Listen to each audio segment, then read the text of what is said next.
நீங்கள் ஆசீர்வாதமாக இருக்கும்படி நான் உங்களை இரட்சிப்பேன். பயப்படாதேயுங்கள், உங்கள் கைகள் திடப்பட கடவது என்று சொன்னீரே.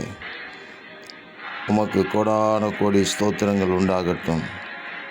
சாபம் என்று சொல்லப்படுகிற வார்த்தை இனி எந்த குடும்பங்களிலேயும் நிலைத்திராதபடி ஆண்டவருடைய அன்பின் கரங்கள் ரட்சித்து எல்லா தீமைக்கும் விலக்கி காக்க வேண்டும் என்று ஜெபிக்கிறோம்.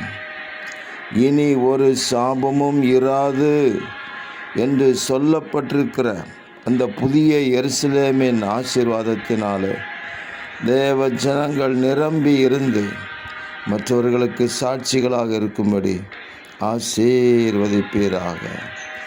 நான் உங்களை ரட்சிப்பேன் என்று வாக்கு கொடுத்த ஆண்டவர் எல்லா தீமைக்கும் விலக்கி காத்து உங்கள் பரிசுத்த சமூகத்தினால் நிரப்புவீராக. தேவரீர் அப்படி செய்கிறதற்காக ஸ்தோத்திரம். இரட்சகர் இயேசு கிறிஸ்துவின் நாமத்தில் ஜெபிக்கிறோம் பிதாவே. ஆமேன், ஆமேன், ஆமேன்.